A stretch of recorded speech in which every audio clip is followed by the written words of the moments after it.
of us to the companion and criterion April 2026 monthly joint Osra. We are going to commence the program in earnest, and we're going to start with the opening prayer.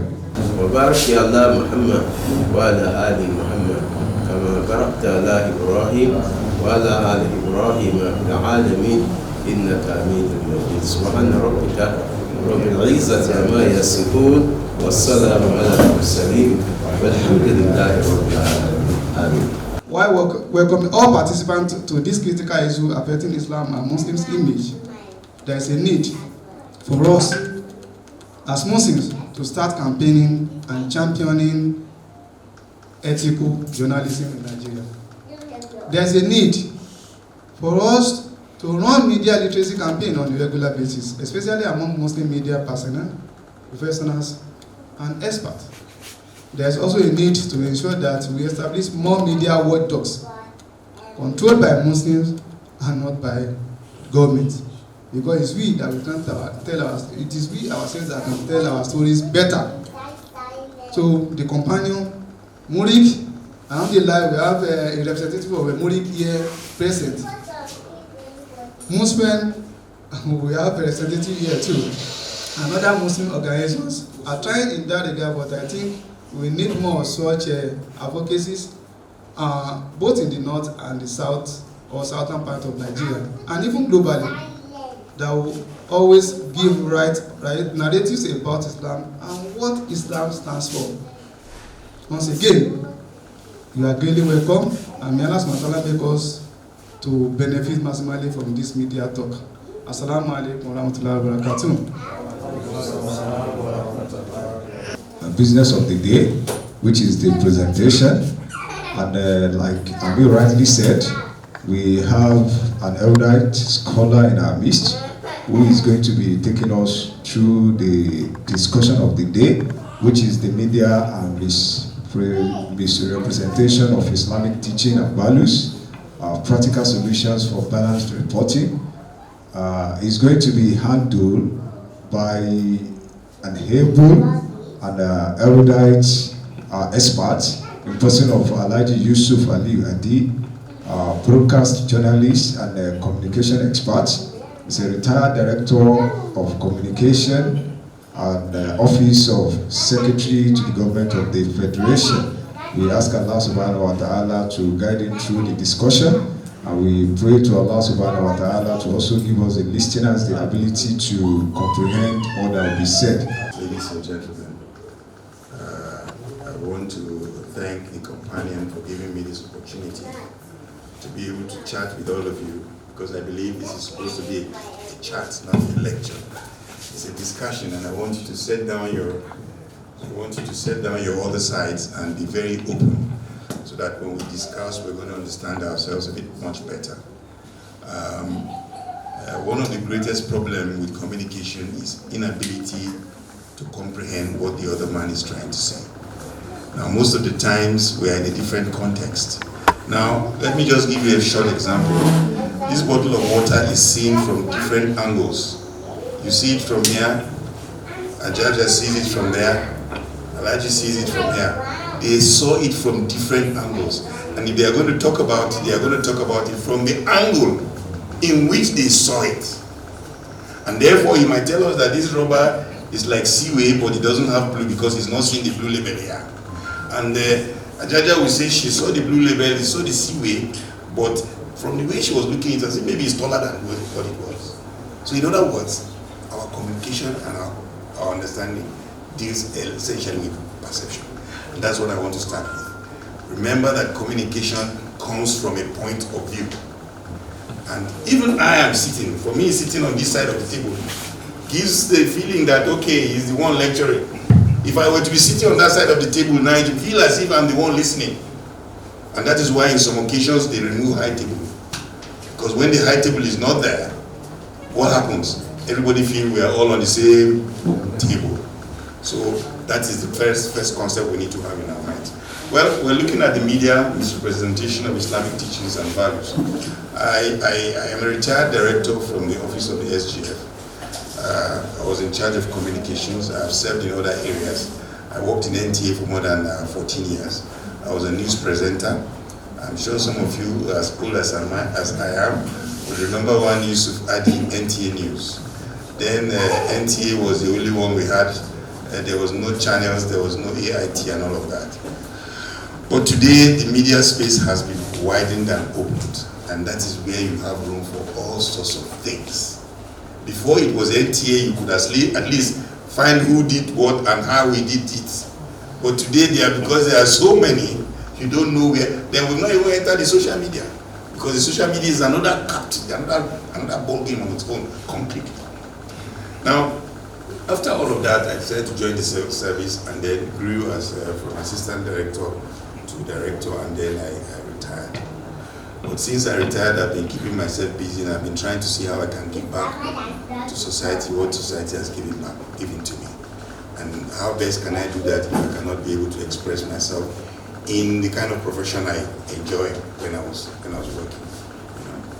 I also want to, by this speech, try to also tell all of us, some of us that are about to retire, or some of us that are retired, please keep yourselves busy.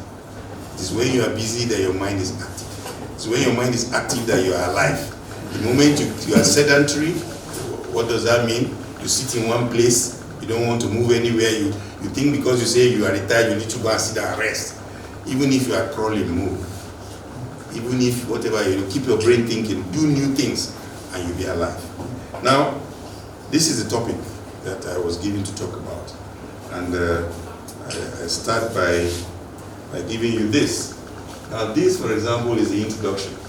The introduction here talks about media shifts, public perception, which we all know about. Also talks about the growing concern over distorted narratives. A lot of things are distorted. You say something today, you find it in a different way. Why? Because as I said earlier when I started, people see things from what? Different angles. So it is best, but a good journalist does not only see it from his own angle, he will also try to see it from another man's angle, see it from other two people's angle before he now takes a decision. So we now look at the growing concerns, and then Islam as a religion today, we have approximately 2 billion followers globally. Islam is growing, and its perception and its understanding is critical. Therefore, if there's any kind of misunderstanding, we have an issue. So there's a need for us as Muslims to make sure that we put the records right, we put the information straight. There are a lot of things, for example, about Islam, which we all know is a complete way of life, that we need to use to be able to mirror our society and mirror our way of life. Now, there is therefore need for what we call balanced reporting. Now, these are some of the core Islamic teachings. The core Islamic teachings and values. I start with the first one, peace, which is salam. It goes with our first greeting, Assalamu alaikum. I bring to you peace. Unfortunately, with all the peace that we have been sending everywhere, Islam is seen as a major source of violence. You can imagine the kind of perception. Even is seen as much as even the man who wants to come and tell you that Islam is violent. If he wants to be kind to you, you say salam alaikum, or you say salam alaik, instead of, because he's not a Muslim. But he still remembers that you need to use peace. And this peace we have is a declaration of safety and brotherhood. It's what you declare to your fellow brother that this is what it is. These are some of the values of Islam. We look at adl. Adl has to do with justice, equity and fairness. And it is seen all over Islam.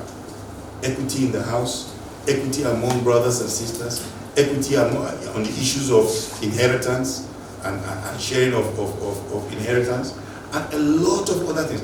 Equity in the business space, fairness as well. So next we look at compassion, rahmah. Rahmah is there in the first surah Al-Fatih. And it talks about the need for you to be what? Compassionate. The issue of compassion. So if you are compassionate and you have peace, if you are compassionate and you have peace, then where is the violence coming from? Then where is the distortions coming from? That means some people who don't know what Islam is are saying what is not Islamic. Then we go and we look at taqwa. Taqwa has to do with accountability. You know, we all know that on the day of judgment we are all going to be what? Accountable. Those who decide to rule us and become our governors will have commissions from all of us. So it is not easy to want to lead. And that is why Islamically, I have not read of where there's open elections. They decide on who becomes the Amir based on what they feel his attitudes are and his beliefs in Islam is all about. So the issue of taqwa and accountability is key in Islam. But how do we see it? How are the journalists reporting about it? What are they saying about it? That's an issue to talk about. Then we have niyyah. All intentions, actions are what? Judged by sincere intentions. So if you have the intention to do your Sitta Shawwal, and at the end of the day you do Talata Shawwal, and in other words 3 Shawwals, you have the intention. Alhamdulillah. You have the intention in your mind that that is what you want to do. So intentions are critical in Islam. Now these are just 5, values, some core values I've decided to bring forth. Now, what is media representation? Misrepresentation, I mean. It has to do with selective framing. We talked about it, we looked at various frames, and we all looked at this bottle. They are all from different frames. I mean, cameramen will tell you that, visuals have frames, and these frames differ. And when you are editing, you'll be editing with frames, and you can pick different frames to piece up issues together. And it is the job of a journalist to be able to craft. It's like building a story. And when you build a story, you bring various issues together, and then you piece them all together. I will not forget when the Zanna Dujima of Borno, I'm sure some people might know him, Bukar somebody, he was not very literate, but he was very friendly to the executives of the NTA. And they always send me to go and interview him. And when I interview him, he cannot make one correct sentence. And being the reporter, I find it very difficult to present a story. For me, I feel I'm embarrassing him. So I will now cut the sentence, use pictures and bridge it, and make the sentence meaningful. Government should help education. He also said, he might say, government come to do and help education. I will cut out come to do. You understand? And put visuals there and let him have government will help education. Now somebody who is watching will feel that was exactly what he said. I'm just telling you what journalists. So they can decide to change you from a yes to a complete no. Even you yourself will be wondering, how did this happen? Because they have the frames. They have the frames. That is what we call selective framing. Then we have generalizations. There's this general feeling that, Islam is too hard. There are too many rules and regulations. There are too many. I have some non-Islamic friends who feels that the 5 daily prayers is like a robot, and that you have made a robot. You have been turned into a robot to always prostrate and say Allahu Akbar 5 times in different forms in a day. And it's like mechanical, and you are like a robot. Now, this is what we talk about, lack of understanding. It is what we call generalization. Extreme acts are generalized. When some people decide to do certain things that are bad, yes, we will witness them. When they start, you hear the next thing they shout is Allahu Akbar. Call that man, ask him to recite the Fatiha, he may not know. Ask him to say 2 surahs or 3, he doesn't know.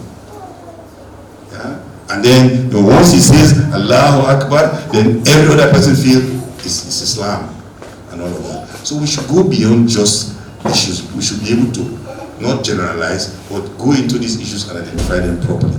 And we have the stereotyping. That one, the Amir has spoken a little bit about it. The general stereotypes. Islam is violence. Islam is how would I call it?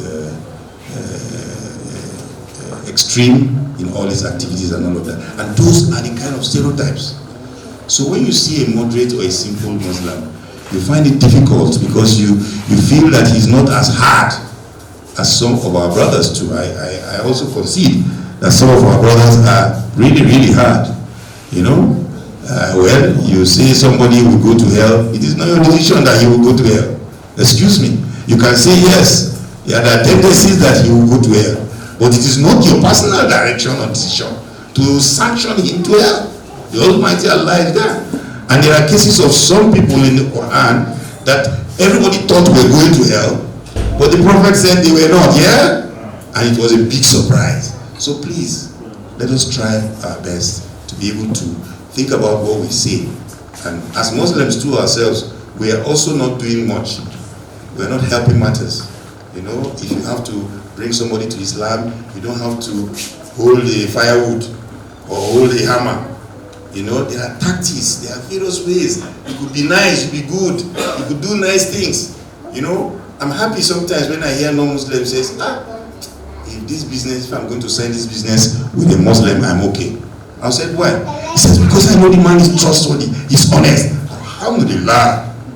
Now, those are the kind of feelings we need to send out. Those are the kind of attitudes we need to send out, so that even when journalists try to change it, it's going to be very difficult. Do you know that, for example, in the southeastern Nigeria, they would prefer to have a Hausa man or a Muslim as Megadi, rather than to have an Igbo man as a Megadi, because of the trust. The moment they know he's a Malam, you know, there's some kind of trust that goes with it. It's very nice. Now, the bottom line is for our journalists to be able to pick up those things and show them up as well. You know, our movie industries, our stories, we should be able to tell such stories so that people can now understand that Islam has to do a lot with what? Accountability. With what? With other justice. With what? With niyyah. With what? With rahmah. All of these things are critical in Islamic values. Now we look at sensational headlines. Definitely, every journalist wants to be on the news. He wants to be the one on the headline. FCT Minister Wike just divided the Jabi Lake Park into 4 and shared it among his friends. Sensational.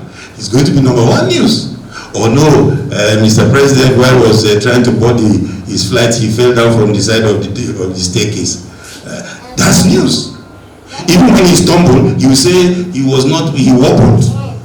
It's all a matter of English. It's all a matter of presentation. So we need to be able to watch over sensations. And that's why, you know, you will be able to say, okay, you are reporting people from Palestine, you know, and then you say the whole village was bombarded. 600 people were died, 600 children. You even look at Al Jazeera, for example. They will tell you some stories. They will tell you, oh, 20 women died. Babies that are 6 months old. Why use those babies? Why use women? You understand? So some of our news is a bit sensational, and that's what journalism is all about. We are not prepared as journalists to see 1 and 1 is 2. But when you say 1 and 1 is 6, for us that is news. Now it is your ability to tell me why 1 and 1 equals to 6. Your ability to convince you that 1 and 1 is equal to 6. And that's where we have sensational headlines. The lack of context. Do we put people in context when we say certain things?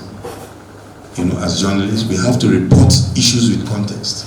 You know, context matter a great deal because it presents to the people from where you are coming from. People in 2 different contexts will see things differently. My presentation here to all of you, if I'm doing the same presentation, maybe to another group, might be different because the contexts differ. So context play a critical role when it comes to media misrepresentation. Yes, they will tell you this, but they will tell you in a different context. You know, sometimes I ask myself, and this is part of the media representation. You have bandits, and you have bandits of all kinds, but the Fulani bandit is the main one. Have you ever had an Igbo bandit? Okay, why don't we call him an Igbo scammer? Call it Igbo scammer. You see, you have already stereotyped it. You have made it to tie to a community or to a group of people. To the extent that if a normal, simple Fulani man with his cows are passing, he will be, looked at with disdain. Yes, some few people have become bandits. No wahala about that. But you should not generalize. You should not generalize. So those are the type of things, for example, we should be talking about. Generalization even in attitudes, in behaviors, and this gives room for all sorts of things that comes about. Now, these are all issues to do with historical misrepresentation. It didn't start today, and that is why today we are seeing it as a problem. It has started long ago. Even the colonialists, when they came to Africa, they didn't see the Muslims very well. They saw them to have just been relating with the people from the east, from Arabia and all of that, and they are like what do you call them? Because most people who come from Arab through the desert are what do you call those guys who pirates? Yeah, there are pirates in the sea and there are pirates in the desert. And just because the desert doesn't have a road and there are no signboards, it depends on who knows the desert that works with it very well. So the British have made all sorts of generalizations, all sorts of misrepresentations through colonial era. And then we have the post 9/11. We all remember the 9/11 when 2 aircrafts entered the Twin Towers in the United States of America. And since that time, most Muslims have constantly been termed violent, terrible. You can imagine driving a plane into a building. You can imagine the heart that pilot had. And that is the kind of heart they think all Muslims have. And it scared them. It scared the hell out of them. If you look at the US Israel-Iran war, the war presently as we speak, there's a talks going on in Pakistan. They wanted it to go on in Qatar. Somehow they decided to change to Pakistan. At a point in time, they even want to take it away from Pakistan because the Americans were not sure of how safe Pakistan is. But they're also scared of Pakistan because Pakistan has nuclear weapons. So they are worried. You understand? So all of these things are going on. And there's a lot of the heart of a typical Muslim is seen to be very strong. And that in itself is a problem for our brothers who are non-Muslims. And that is the root of a lot of misrepresentation. You will remember that in Sokoto, in Kebbi, even here in Ilorin, in Ofa, a man will break his fast with one debino, with one date and one pure water. Please, if I'm wrong, if you've not had it before, please correct me. He has been all through the morning from Sahur right up to break of fast, and he only ate one date. To tell you how strong his heart is. That is giving a lot of our brothers who are not Muslims a lot of source for worry. That a typical Muslim is a very strong man. He has a very strong heart. He's very committed. He's not afraid to die because his journey in this world is just what? Temporary. Now, we look at the digital superhighway, which is in other words the social media. That is now the new media. And then the social media, just because you have the ability to turn red into black and black into yellow, gives a lot of people a lot of leeway to do rubbish, and nobody can find him because you can't even trace him. You can't even find him. It's when they know your name properly. Some people, if you go to the social media, you will not see their names. You just see 224466.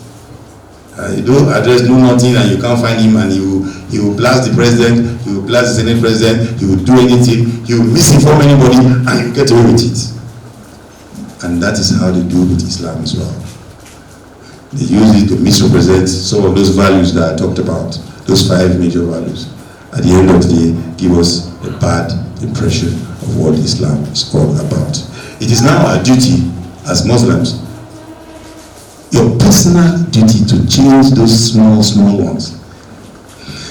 Yes, there's one on the newspaper. Yes, there's one in the radio. Yes, there's one on the television. But yes, there are also one by one on your neighborhood, on your friend, on the keke napep man, on the machine man, on the gold man.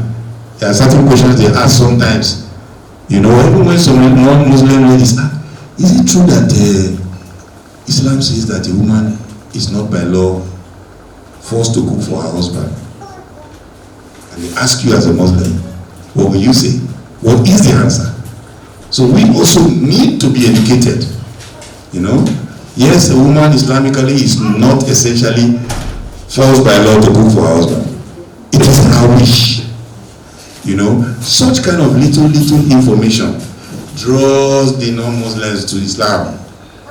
And that's why we need to be able to equip ourselves with a lot of information. Yeah. So these are some of the roots, historical roots of misrepresentation. We've talked a little bit about this. Islam primarily linking Islam to violence, selective rebellious religious labeling. We know how they look at the Rika and the Sikh and all the various sects in Islam, you know, and all of that. We also look at underreporting the positive contribution of Islam. What are the positive contributions? Why? And you see, I just gave you one. You know, I have a lot of friends who are lawyers who said they enjoyed Islamic law when they course Islamic law. Maybe some of us who are lawyers here will testify for me that they enjoyed the Islamic law course 10 times more than the common law, because the Islamic law was direct and fair. There was no kolo. It is white, it is white. If it is black, it is black. But the common law tries to tell you that you can make white black and you can make black white. So we need to be able to bring forth the contribution, the positive contributions of Islam. When we do that, we're helping to make the media frame Islam better. Then we have the visual stereotypes and all of that. Yes, women with their hijab and all of that, and you know, yes, they are not seeing their hair. Yes, some of them, they don't even see their face. The ones that needs to put the full car and you just the eyes alone. Some will say, these ones, are you sure they are women or they are men even? You know, and I can see some stories where they say some women are being used to transport weapons. You know, and all of that is just to give Islam a wrong name. The wearing of hijab for women has its reasons. Please, if you don't know it very well, go and study it. If anybody decides to ask you, tell him exactly why they wear what they wear. Because everything is Islam is mathematical. Oh my God. Allahu Akbar. Everything that we do has a reason. And it is clean and clear. It's unambiguous. Yes, your trouser must not touch the ground. Why? As a man? Because you are going to pick up najasa. Yeah? Yes, the woman's dress must touch the ground. Yes, why? Because yes, in spite of the najasa, it has to cover her feet. Yes? So these are some of those things that we need to understand. When we understand them very well, we'll be able to frame it well as journalists. Understand it well as it is being presented. Now, we look at some of the global case studies. These are things that we witness every day. The various terror events, the one in Palestine, the one in Iraq, the one in Libya, all of these things have religious connotations. Yes, they want to take their fuel, they want to take the oil there. Yes, they are not happy because they know those Islamic nations will become so great. They are heading somewhere that they know will pause their activities. Even Iran for today. They know that when the way Iran is going, very soon the dollar will not be used anymore. And because of that, all other stories come up. We have information that more than 5 presidents before the President John Trump have been asked to, they've been told to attack Iran, and they say no. Why did this one decide to do that? Because I feel he's a businessman. He knows what he wants to do. Right now, nobody's talking anything about Venezuela. Yeah? What they are doing in Venezuela, nobody knows. Because 80% of the media is controlled by them. Even our media in Nigeria, they come and sponsor some of them to come and study in the US. So when you go there and study, you know how they do their things, and then you have to be on board. Otherwise, they will deal with you. So we see the portrayal of the Middle Eastern conflicts. It is always seen as if, oh no, they are doing nuclear weapons, they are doing. Why are they not blowing nuclear alcohol all these years? You know? So these days when I see when I see some drones and some missiles flying away out of Iran, and there was one, they named it Sijil. I was touched because I know what the Sijil means in Islam. You understand? I felt happy that yes, the Iranians created something and they call it Sijil. You know? So those are some of the things that we really need to look at. The entertainment industry is also not heavy matters, because in the main Hollywood, every bad man is an Islamic person. Every terrorist is an Islamic person. As if terrorism is how do I call it now? Stamped with Islam. Every man that kidnaps somebody that run away or stole a thing or whatever is always either from the Arab nation. They will find a way to coat it, to make it look as if it's Islam. And that is Hollywood.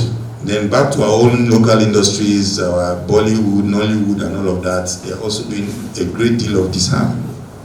You know, yes, some of them you see major characters. They don't give major characters to Muslims. They don't give characters of bravo, the character of exceptional good thing to Muslims. Now it is also left for us. Yes, if somebody cannot raise your flag for you, what are you supposed to do? Raise your flag yourself. What are we doing to do that? So we need to be able to wake up and do something much better. Now, Nigerian case studies, we look at the Boko Haram, labeled an Islamic terrorism, but have we really studied what Boko Haram means and all of that? Are they Muslims? Are they Islamic? So we just find something and paint it, and then we need our clerics, we need our scholars, our Islamic scholars, to be able to be giving lectures, small lectures, small talkings about all of these things. Use it as a topic. Nobody is saying that they should be supported or they should, but explain what is an Islamic terrorist, or what is Islamic terrorism. So Islamic terrorism is you just shout Allahu Akbar, that is all. You understand? So those are the things we really need to think about. Then we have the impact on interfaith relationships. We don't have much of that. Apart from there's I think a national body on interfaith. One national body where the Sultan and some of these reverends are. Yeah? President. Can? President. Yes, there's one inter-Islamic, interfaith relation. It's an interfaith organization. Yes, Hassan Kukwa and the Sultan of Sokoto and some of them were all members. What are they doing there? What should they be doing? They should be able to explain themselves. Nobody is saying, and one of the greatest things I keep reminding myself as a Muslim, and I try to express that wherever I go, is that in every situation, there's the opposite side. Nothing does not have, if anything has a right, check where the left is somewhere. If we all are Muslims, who will we preach to? If we all are Christians, who will we preach to? The Almighty Allah has great wisdom in making sure that we are all together. So that we should be able to look for a way to survive. The only thing is that, don't overstep your bounds. These are my boundaries. This is why it should be like this, like that. And so on and so forth. Then we look at the broad distinction between extremists and mainstream Muslims. Yeah, the difference between the extreme Muslim and the mainstream Muslim is very thin. So everybody is an extremist. Once you decide to say, oh, this is how it is, this is what Islam says it is. But sometimes you wonder, don't you realize that after more than 447 years, the great scientists have come to confirm what Prophet Muhammad sallallahu alaihi wasallam said and what the hadith was put in. All the scientific, don't drink water, take it, 3, 1, 2, 3. Look into the cup before you even take the drink. Why? Something might just be walking inside. The white man has decided, have told us now that it is critical for you to look into the cup. So when you know all of these things, why is it then you now turn on the other side? Instead of giving us kudos, to say yes, Islam has brought change to the world. You rather want to say Islam is violence, Islam is terrorism, and all of that.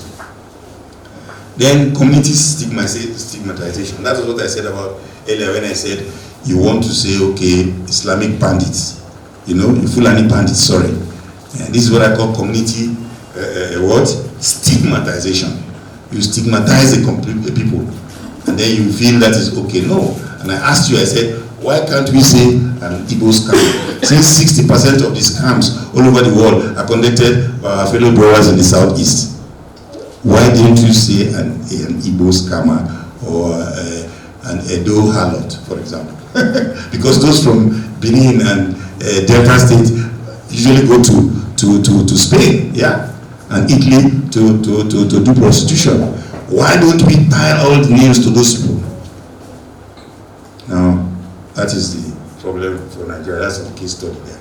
So we look at what are the consequences of all of this, the social consequences. We have Islamophobia, discrimination, even in employment and travel. Sometimes when they look at you, and you know this has started happening in Abuja now.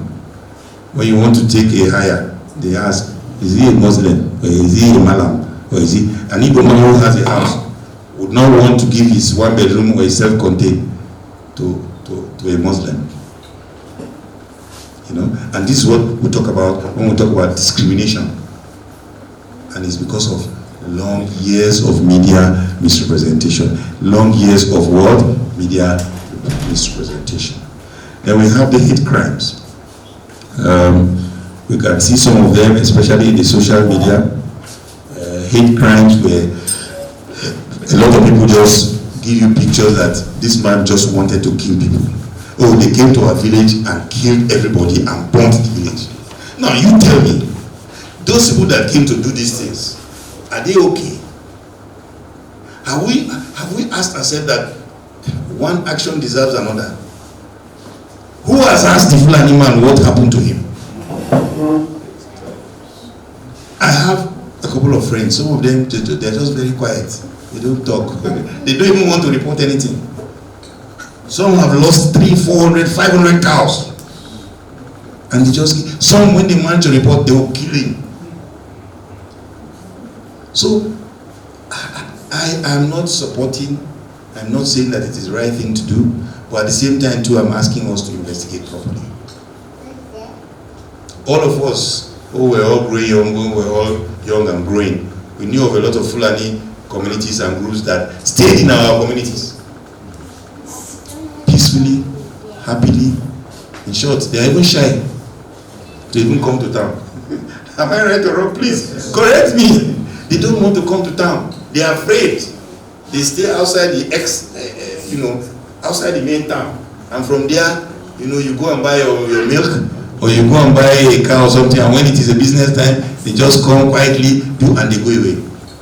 But today, something is wrong. We have to find out what is wrong. It is not good enough to just feel things have gone bad. We need to find out what is wrong and why they do the way they do. Have we also looked at it and say, okay, yes, this is a bandit. The last time he asked for 40 million, yeah? And the 40 million was taken to him. Yet, he's looking like somebody who has not eaten since 5 days. Is he okay? Is that 40 million going to him? Where is he going to? We should wake up. You collect 40 million this week. Next week you go to Kaduna, Lokoja, you collect 40, another 40 million. If you give me 80 million, you will see the difference on my body. I will eat well. I will not be looking like somebody that is starving. I will not be beating my captives as if they are the ones that made me poor. Be beating them with something is really wrong. And we have not started investigating properly. What is happening? Because some people are what? Are benefiting. And therefore, they will use the media to make what? Misrepresentation. And give everybody that feeling that this is the situation. Rather, the media too should have woken up and done some investigations. I'm a bit passionate about it, and I hope I don't get a little bit over. You know, but that's the problem, you know. And then we have policy bias and mistrust, you know, government policies and all of that. And all policies are based on the media misrepresentation. So if the media is misrepresenting, definitely the policies are not in tune. I ask myself, our brothers who are nomads, how many veterinary clinics do you have in Nigeria? 200 plus million people. How many veterinary clinics do you have? I can't point myself to one. I have about 10 cows and about 6 rams and some few goats. If I'm looking for a veterinary doctor, it's war. In short, I will only see somebody who has knowledge, but it's not that he's 100% qualified. We have not done enough for our people, for all of us. We know the lives and attitudes of the typical Fulani man. His cow or his baby cow will be sick and his wife is pregnant. He will carry the baby cow looking for hospital and he will leave his wife at the ruga. Am I right or wrong? To tell you the way, the value and the bond that he has. So we have not done much for all our communities, not only the Fulanis, all of us. Unfortunately, the system is not giving us a good assistance. And that's where we have bias and general mistrust. So everybody is not, I'm not trusting this person because I'm not sure where he's going to. So because of that, I have to put a shield in front of me. And when I put that shield in front of me, the media too will use that shield and say, I am violent. I am not able to express myself. And at the point in time, because most Muslims don't talk much, they say they are illiterates. They say they don't know anything. Do you understand? You know? So now we look at the role of the social media, which is one of the greatest problems we have today. We are all have to wake up.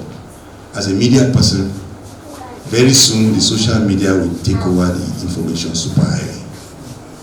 So if you don't know anything about the social media, wake up.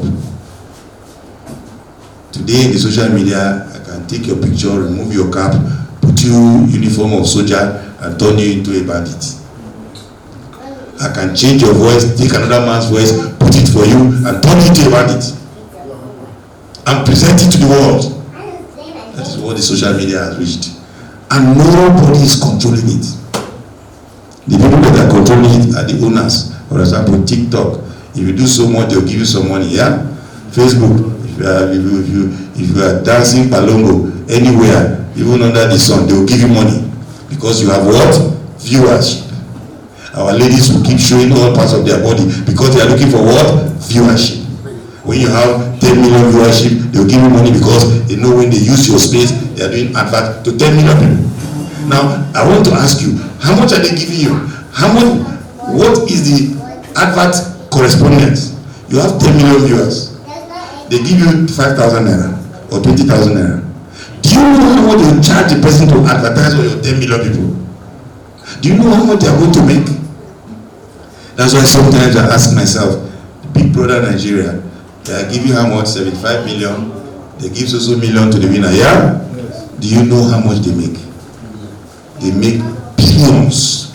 So what they give the winner for being stupid, for being useless, for being senseless, for exposing yourself and your attitude, they give you peanuts.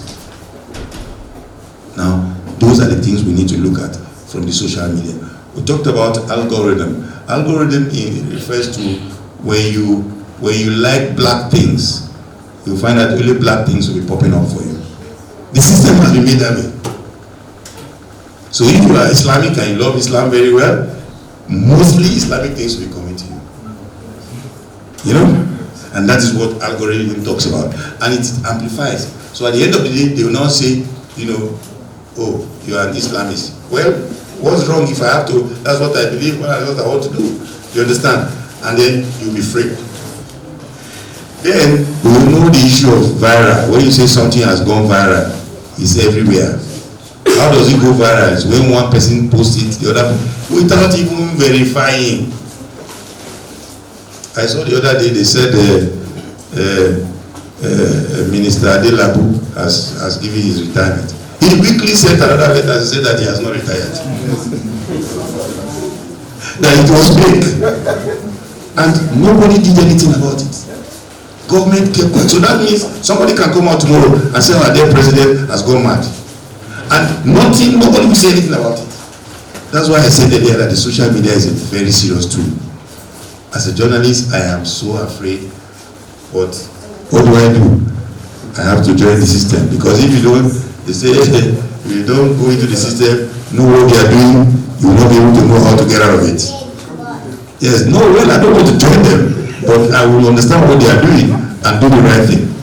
You know, joining them, in other words, means that you have given up and you are now out of them. You know. Then we have what we call the echo chamber. The echo chamber is also it's like a chamber that echoes. But what does it mean? It also has a little bit to do with algorithm, whereby your views and opinions are brought together. So you see people of same attitudes and same opinions packaged together. And that's why some people go ahead and create a forum for like minds. Like we have this, our lovely The Companion, Association of Muslim Men in Business and Professions. These are like minds. But in the social media, you have like minds of different things. Yeah. Just yesterday night, I was peeping through the window of my house and I had some I think this very early morning after Salah, Subi prayers. Some little boys were shouting something and I asked my son, what is happening? And Mustafa said, Daddy, you will not understand. I said, what is it? He said they are singing one thing that is in the internet, that no matter you behave so stupid and people watch and they believe. I don't understand. Sometimes I don't know. If you talk, they say you are old school. Why then you come to the road, you are shouting, and then you record yourself and you put it online. And you put it online, then I don't know. Some people who are also because it takes one to know the other. I'll give you a very private example. I lost the password to my Instagram page, and then my Instagram page name was Yusuf Adi. I had only 20 followers. When I lost the password, I opened a new one and I put Usi, and I had 400 followers. You know what he told me? That the world does not want truth. He told me that everybody is a hider. We are all hiding. Nobody wants to know anything. In those days, our fathers we used to know Olaniwaju and Sons Nigeria Limited. How many companies do you see with their sons? Are the sons dead? Why don't you have Dangote and Sons? We only used to have Changi. We used to have Cabo and all of that. Today you don't hear those things anymore. Zika, Nigeria. Pikichi, Nigeria. Nonsense names that don't make meaning. That has no value as far as I'm concerned. And therefore it makes people to hide under things that are not real. Now, all of these things, are under the echo chamber, where your opinions and your influences are gathered together, and people with like minds are brought together and they express their views. And when you keep doing that kind of a thing, you will even bring people who hate Islam together. People who want to destroy Islam, you bring them together because they all know themselves. You find some people, for example, if you call nations now, Indians will not want to say anything when it comes to Israel. Do you notice that? They will be keeping quiet. Pakistani, all these other people who have nuclears too, they will keep quiet. Those who don't have are the ones making noise. I asked somebody, the Palestinians, for example, I think a couple of times when I went for Umrah and Hajj, I met a few Palestinians and we got chatting, and I realized they were hard. And I asked myself why, and I found out that it's their environment. Their environment made them hard. They can trigger like this. It's like communities that are by the sea. Do you know that they are very complicated? With due respect. Any community that is by the water side, Go and check. I don't know whether because there's no road on the water side or there's no signboard. So they are always a bit hard. Even the ones in the desert too, the same thing. So the Palestinians have been under war for only God knows how long. Their properties have been taken, their land have been taken. I had to abandon one my Israeli friend when I was working. He used to bring me debino. And I just told myself that this debino from Israel, that this debino must have come from the farm of a typical Palestinian that was stolen. If you taste that debino, my brother, one of the best debinos I've eaten. Very succulent, very juicy, very lovely. Not the ones you see in Jigawa or in Niger or the ones in Mali that are looking as if they are tired and dry, you know. So we need to be able to watch out for the social media. It's very critical. I advise all of us, don't get shy. I'm not saying that you go there and do what they are doing. No. Go there. With due respect, I have 6 children. 5 of them are adults. Out of the 5, 3 are girls, 2 are boys. I have all their handle pages. I'm also where they are. I'm watching them. Some will say, Daddy, but you are not supposed to be here. I say, no, leave me there. I want to be here. I'm not directing anything. I'm not saying anything, but I'm reading all of you. The day I see you, Mariam, you are not doing what is right, I call your attention. Drop that picture immediately. We all must do that. It helps all of us. Don't just, oh no, it doesn't concern me, blah, blah, blah. You have to be on the line. Yes, they want to go and block you. Yes, they have other ideas. Check them properly. Yes, you can give room for that. I'm not saying you should be extremely hard.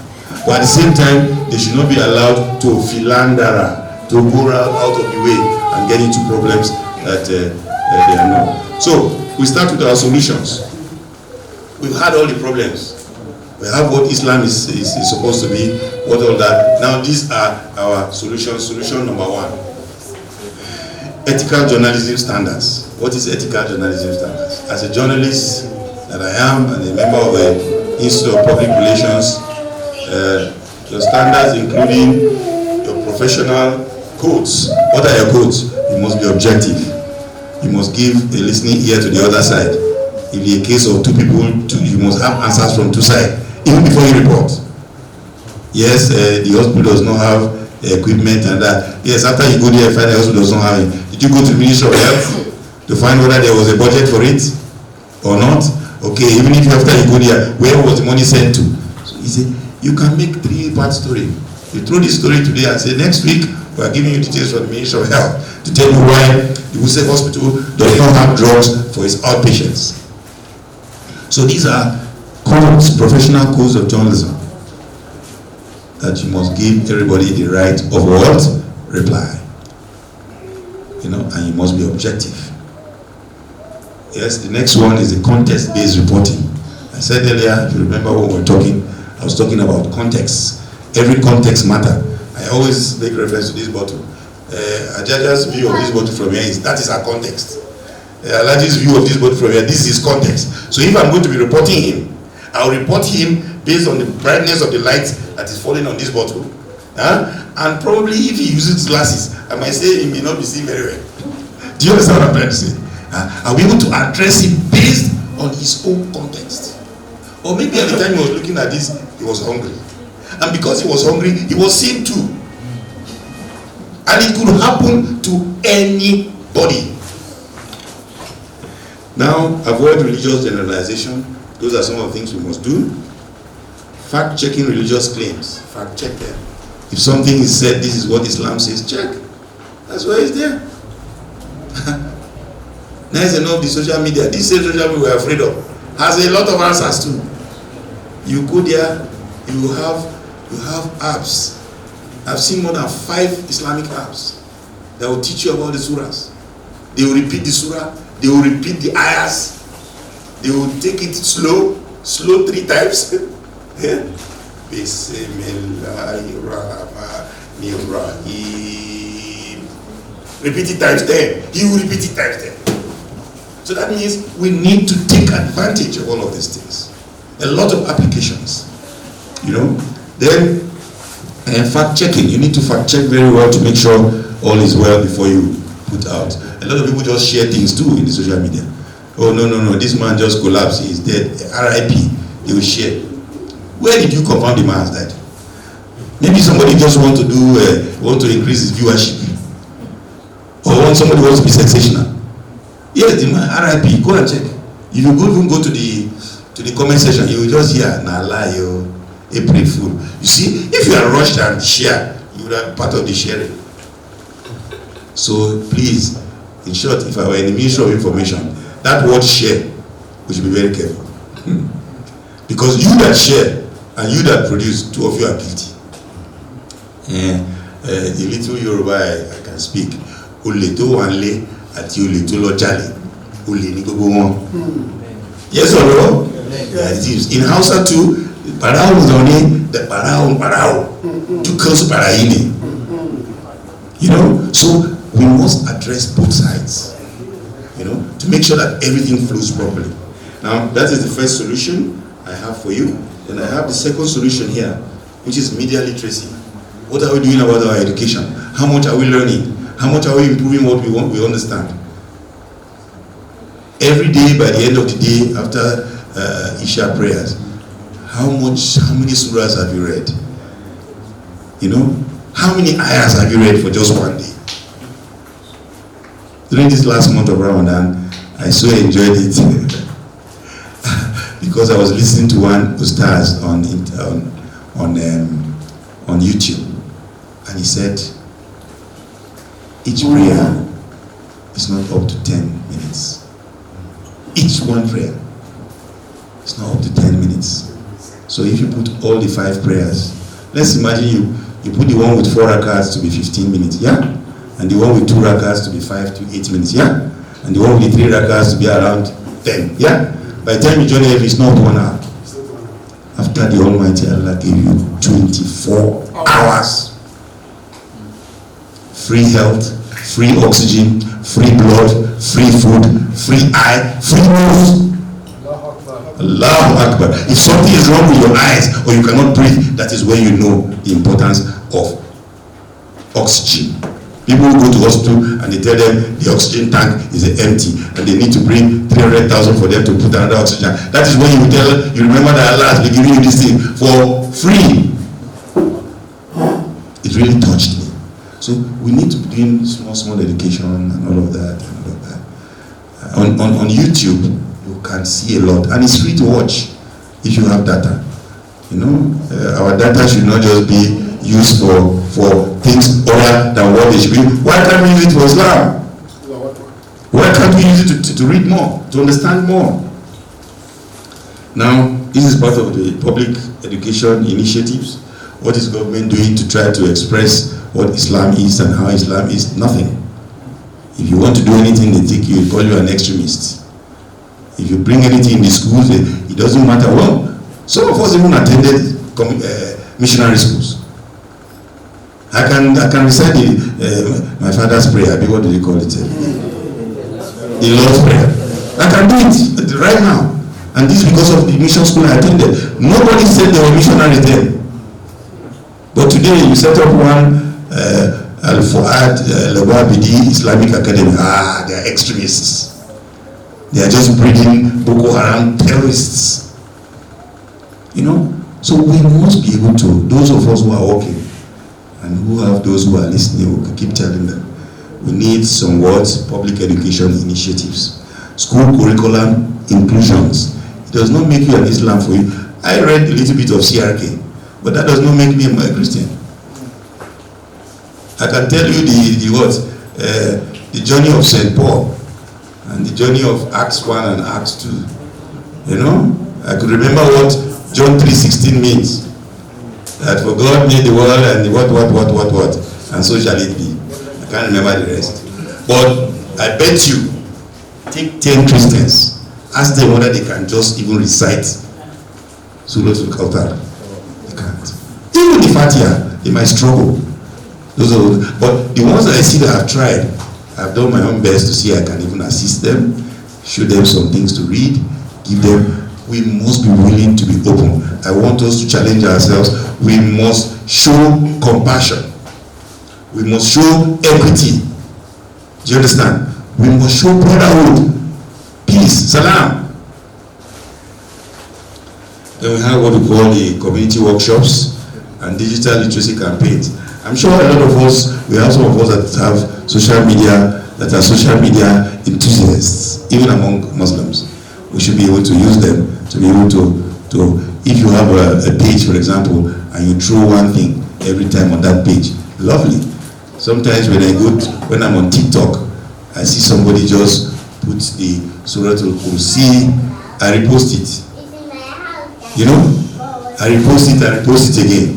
Or I see other surahs, for example, from the Holy Quran. You know, so we should try to do that a lot. Digital literacy campaigns. That's my solution 2. Then we come to solution 3. Diverse newsroom hiring. There are some media houses that don't have standard reporters. In other words, they don't have people who are working permanently for them. They take you for 6 months. After that, they're gone. Maybe you have a special assignment somewhere in maybe Yugoslavia, and they realize that you're a student at the university there. They can employ you for 3 weeks or 1 month. So we are asking that there should be diverse newsroom hiring. If you hire 6-7 Muslims, you can hire 3-4. You have hired 6-7 Christians, you have 3-4 Muslims. But because the ownership of the media is by most of the time by non-Muslims, it turns out that they even send a Muslim, they send a Christian to a Muslim activity. Then how does he expect him to implement, you know? I will never forget a friend of mine from the Plateau told me how, you know, on the Plateau you have only one Islamic prone local government, which is the Wase local government, out of 17. Sometimes the governor forgets, and when they are posting solar illustrator, he will post a Christian to Wase because he has forgotten. You know, out of 17 you have only one. You know, so sometimes we must wake up to all of these things. Decide that those we are hiring must be people that have diverse faiths. Inclusive leadership. Leadership is not a personal business. We must bring everybody on board to be able to, you know. And then authentic storytelling is also there. That's our solution 3. When we go to solution 4, journalistic and scholar roundtables. How long, how many times? I think only in NT Abuja. And there's one Al-Habibia group that always have roundtable discussions with journalists. Because if the journalist cannot be a Muslim, then we could take Islam to the journalist. If you have a roundtable, they have certain discussions. What is haram, for example? You know, what is sunnah, for example? You know? And then, you know, what is mustahabi, and a lot of all of these things. That's very low. At least some of those basic things, you know, that we move around with. And that has to do with literacy, religious literacy training. And then we have the media faith partnerships, where we also, I talked about the interfaith partnerships that we have. Now, we go to the 5th one. We all must we must condemn extremism. Extremism has no room in Islam. It's only God that is perfect. You cannot tell anybody that, yes, fine, he's not doing the right thing. Yes, he says Jesus is the Son of God. He will answer to himself. But he will let him know that Jesus is a prophet too. He was born by Mary, and he survived and died. But he is not the Son of God, because by the time you say he's the Son of God, you are beginning to go into shirk.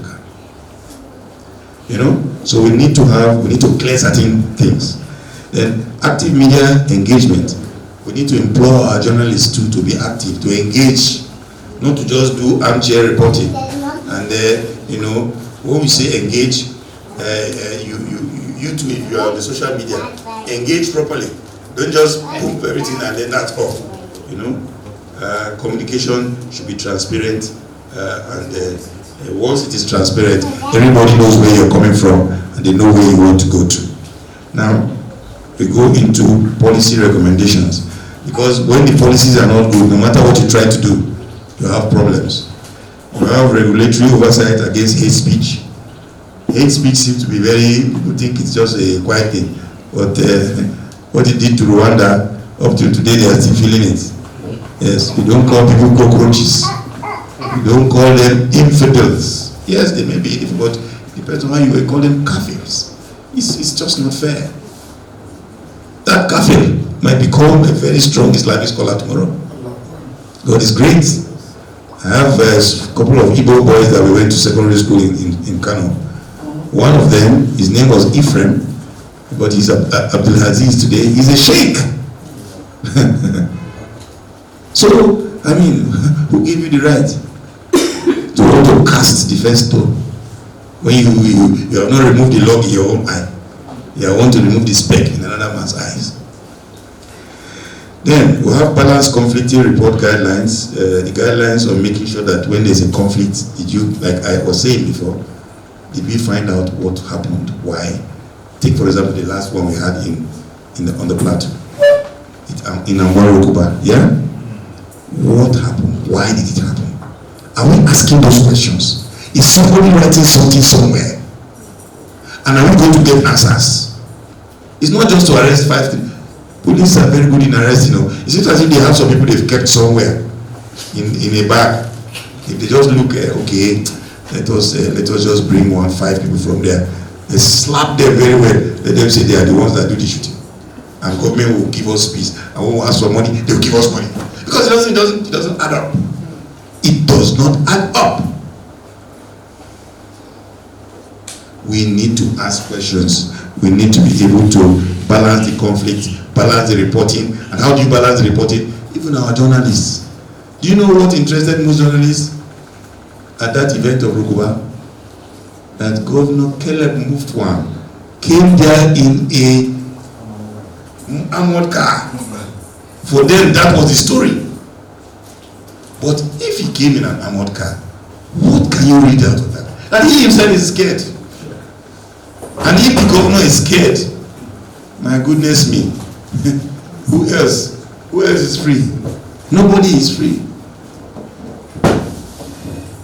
Now, public broadcasting reforms. Your right ends or begins where another man's right ends or begins as well. Yes, we have public broadcasting. You cannot just broadcast anything and then put one man's picture and malign him anyhow. You go on social media, you see somebody, you just be calling somebody's name. I'm talking to you, Mr. So. You have been against me. That is not right. You cannot use the internet or public space for personal wahala.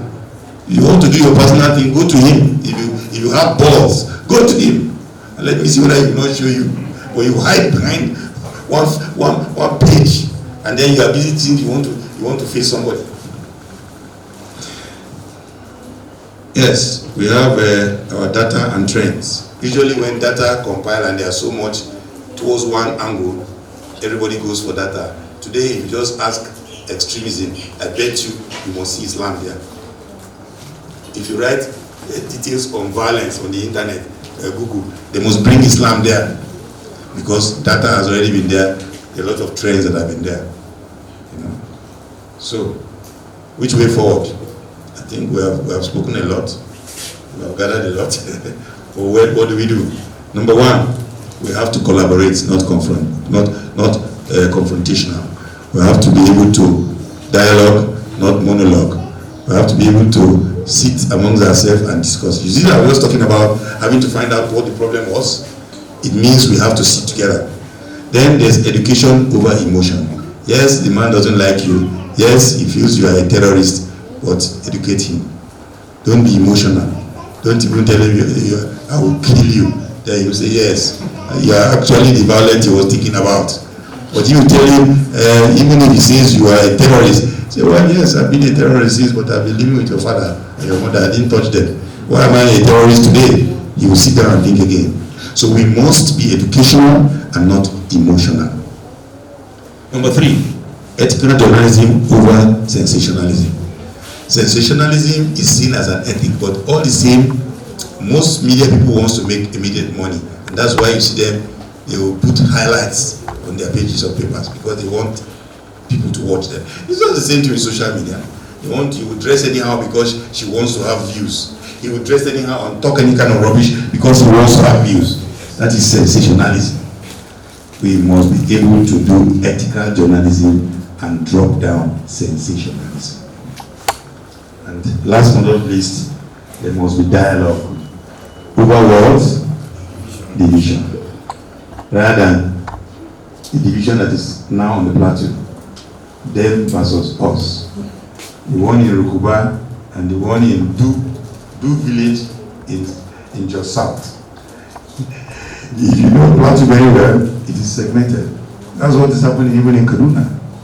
You go to Barnawa, it's more Christian. You go to Origasa, it's more Muslim. In my father's time, we all lived together, but we don't know our boundaries. If you ask me, why, what has happened? Why did things change so fast? I will tell you it's politics. I will tell you most of our politicians have looked at some of our problems and have used it against us. And we have failed to see beyond the lines. And we have fallen for their antics. And finally, Islam promotes peace and justice. Misrepresentation harms coexistence. Practical solutions are achievable, not by what the companion is doing alone, but what you are doing on your individual capacities. How much have you related with your brother or friend who is probably even not a Muslim? How has he understood Islam differently from what he thought it was? You know, I know the ladies, most of them will, especially the young ones who wants to get married, they are waiting for the boxes. And I tell somebody, that is not even Islam. That is a tradition. It's a culture. So there are a lot of things they really don't understand, and we all must try our best to educate them. We know that practical solutions are achievable. They are achievable if we are committed and we want to do it. They are achievable. Media responsibility is not just only from the media, it's a collective thing. It's something that we all must help, because we think it's media alone. Media too is using us. So it is we that gives the media the basis and the source of information. If we that will give the media, we ourselves too are jaundiced, we have problems, then the media will take whatever we give them. And on a very, very final note, before I take questions, let's build bridges through responsible media activities. Thank you. Takbir. Jazakumullah khairan for that wonderful presentation. May Allah subhanahu wa ta'ala. We really appreciate our presenter. May Almighty Allah continue to increase him in wisdom and knowledge. I just have a little contribution on the issue of this Jos of the thing that you just mentioned, Plato. You know, there's something that's going viral now on social media. There's a guy called Alex. He seems to be a soldier. Retired, yeah. I don't know even if he's retired or not, but I learned he's one of these 1,000 soldiers that was sent to Nigeria. Oh, okay, that's half-caste. Yes, I don't think he's half-caste too. No, he's back to France. Because he went to CNN too. Yes, he went back to France. The day he made it, when the event happened, the next day he was making, it was like he was there, it was like a film. If you understand what I mean? Yes. It's in all his interviews, CNN, all of it from there. So this kind of thing, it's something I believe Muslims should also rise up against and go to social media and kick against some of these things, because even the people that I saw on social media, they are kicked against it. Two of them were Christians. No, with due respect, I think I've seen a couple of them. We thank Almighty Allah for counting us among Muslims. And I want to say, Jazakallah khairan. Indeed, your lecture has been very impactful. I am sure Wali Ahmad Limu. I am representing the Muslim Rights Concern, MURIC.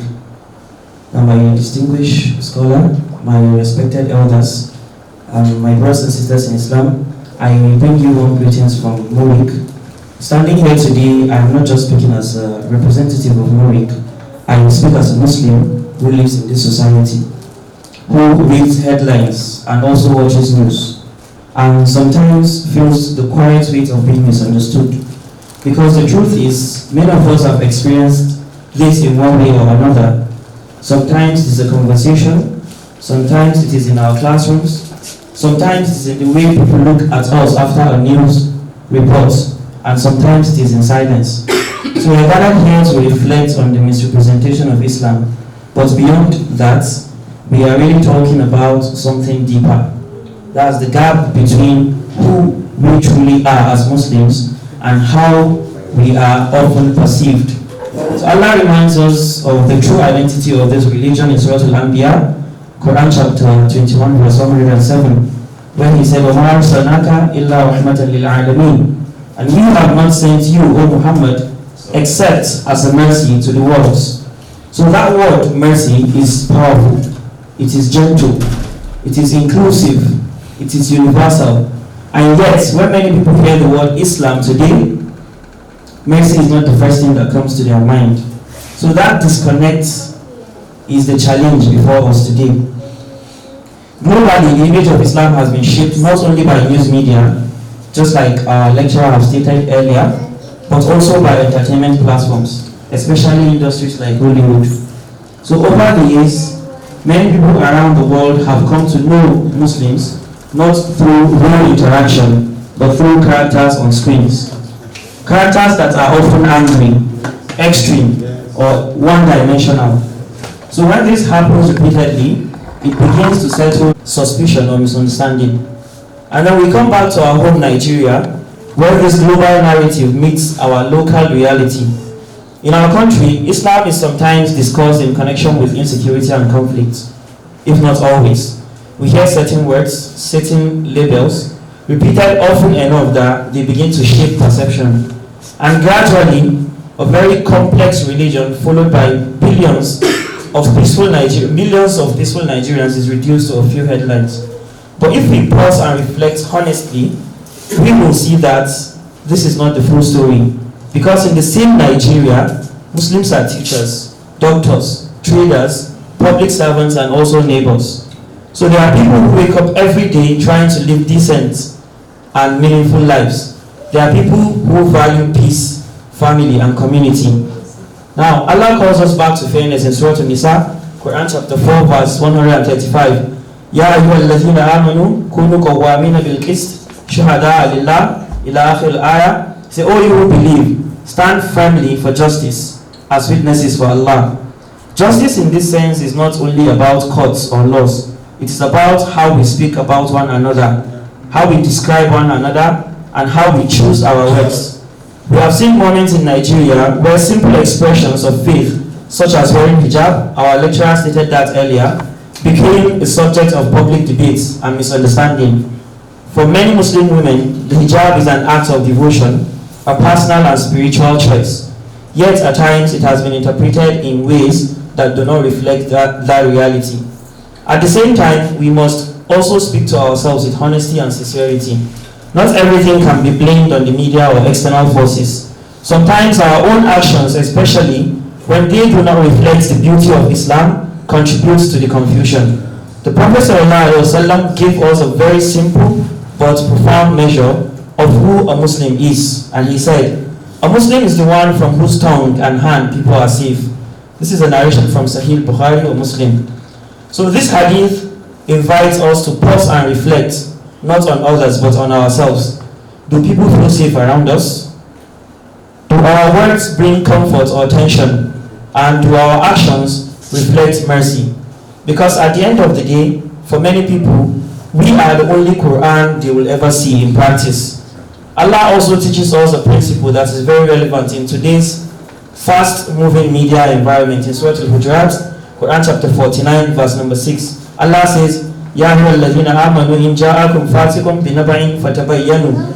O you who believe, if someone brings you news, verify it. This is a timeless reminder in an age where information travels faster than reflection. Not everything we see, hear, or read tells us the full story. So where do we go from here? Perhaps the first step is to understand that this is not just about correcting others. It is also about representing ourselves better. We cannot afford to remain silent and then feel frustrated when others misunderstand us. Our voices matters, our stories matters, and also our presence matters. We need Muslims who can speak thoughtfully in the media, who can write with clarity, who can engage with society in a way that builds understanding rather than distance. We also need to tell our own stories, stories of kindness, contribution of everyday Muslims doing good quietly. These stories may not always make headlines, but they change hearts. And beyond words, we must return to the power of character. The Prophet ﷺ was known as Al-Amin, the trustworthy, long before people listened to his message. They trusted his character. That is a lesson for all of us. Allah gives us a beautiful direction in Surah Al-Nahl, Quran chapter 16, verse 125. Where Allah said, invites to the way of your Lord with wisdom and good instruction, to the end of the verse. Wisdom is calm, wisdom is thoughtful, wisdom knows when to speak and how to speak.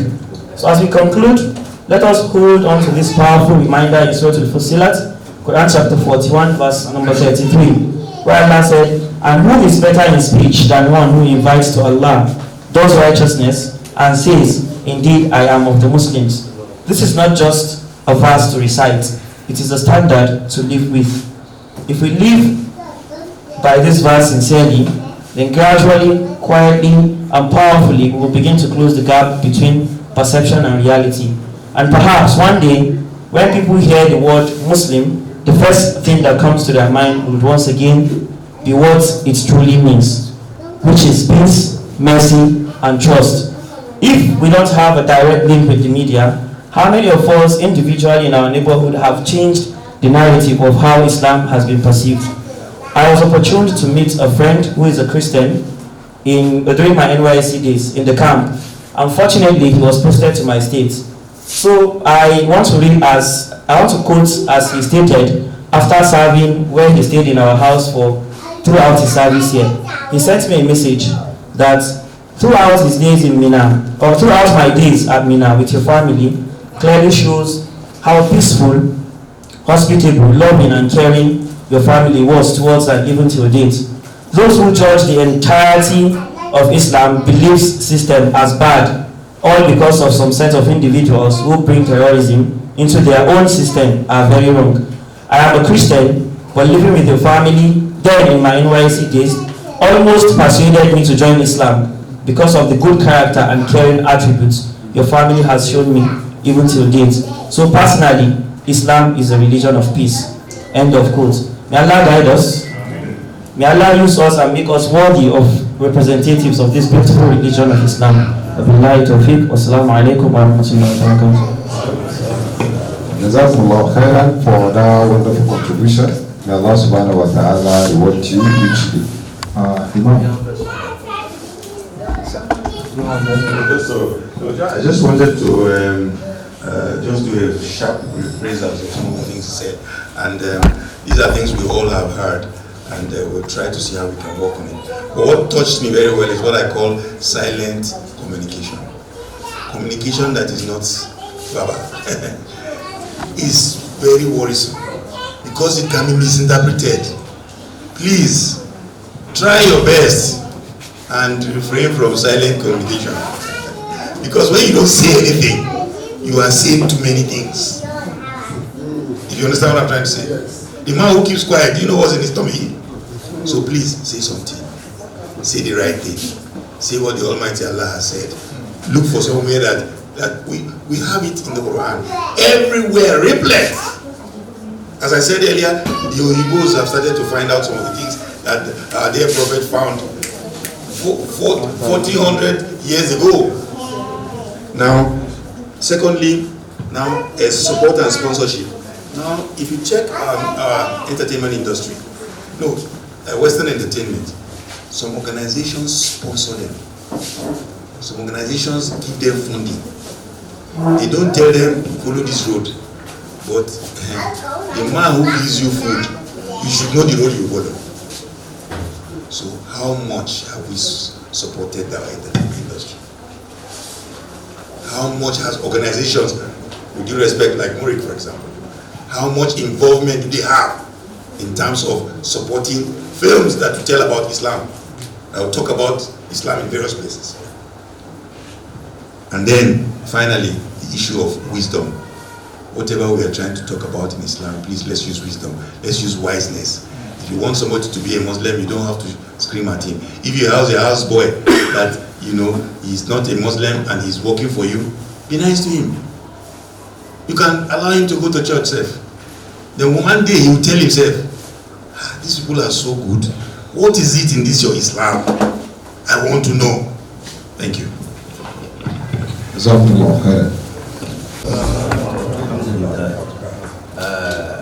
I'd like to express appreciation to our lead speaker, the lecturer for today, Alhaji Adi.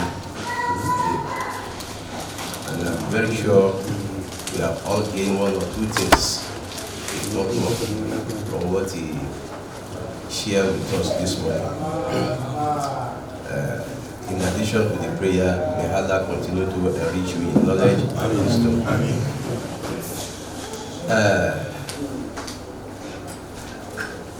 When I read the Quran, sometimes I ask myself, which is the best profession? When I hear where Allah said that, look, everything you do is being recorded, and nothing will be left out, no matter how little it is. Everything is being recorded in a book. That when it is presented before you, you will be amazed and ask yourself, what type of a book is this? That not even the smallest of my heart is omitted from it. Then I said, that must be the work of an accountant. It must be a very noble profession before Allah.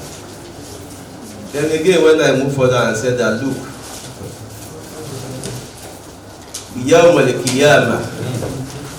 the day all of us will stand up before Almighty Allah, and they are going to weigh our deeds, the good and the bad.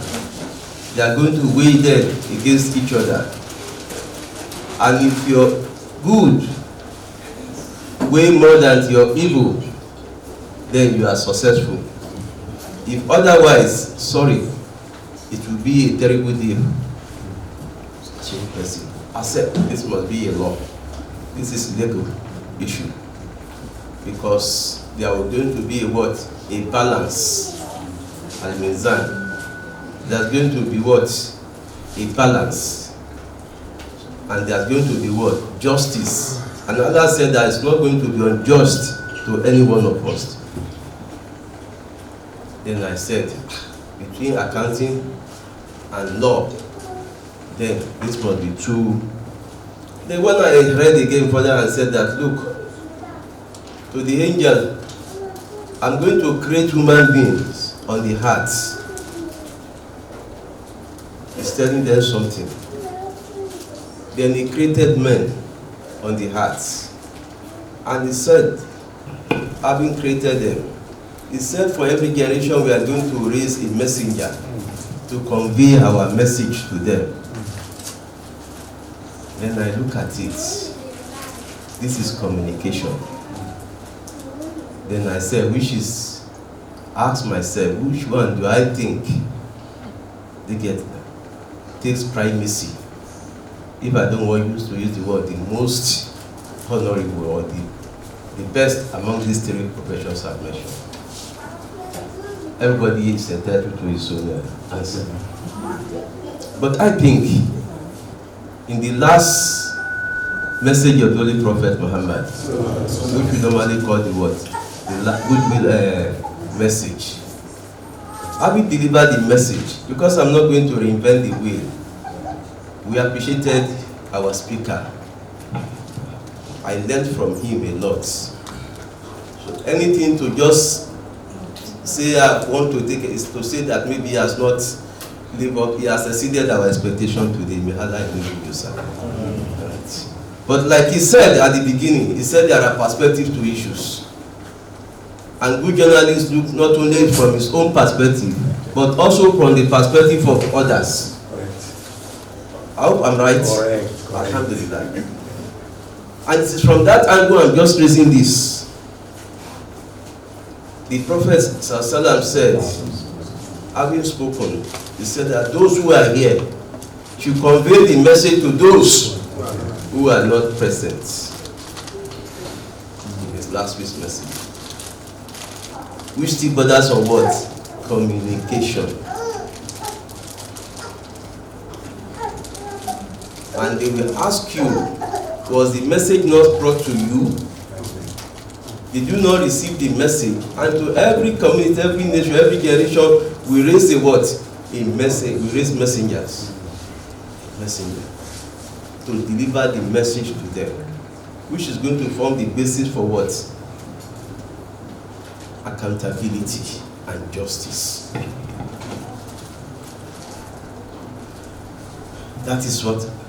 So we have to understand the importance, not only the importance, the power of communication in our life. Because we don't understand the power of communication, we relegate it to the background. So much so that we allow not only misinformation, but disinformation. Exactly. And we ask ourselves, what's the difference? Misinformation and disinformation. It's just not to give the correct and accurate position of things. With the distinction of what? The intent. Your intention. One can be a mistake. I don't know that is the correct position. One can be a deliberate attempt to twist the truth, the facts, to mislead what? To mislead people. Disinformation. We are being suffered by these two. Both misinformation and what? And disinformation. And yet, we don't pay any attention to this. So when we talk about communication, we must understand that it's a powerful tool. It's a powerful profession. In the Southwest today, if you look at all the media houses, they are colonized by the Christians. Sometimes this side is from Warwick. Good.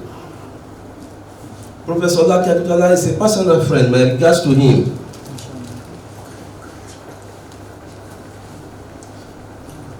And this is a man who understands and appreciates the value of what? Communication and media.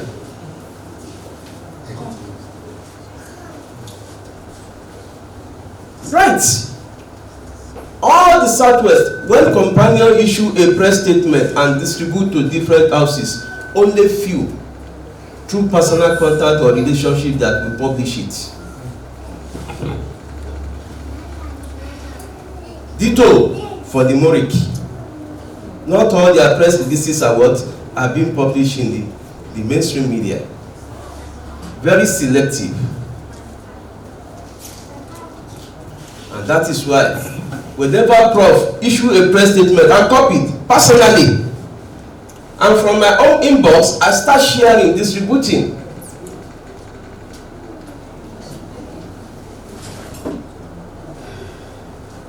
I'm personally copied by Prof. Then I will start redistributing. How many of us redistribute such important communication tools?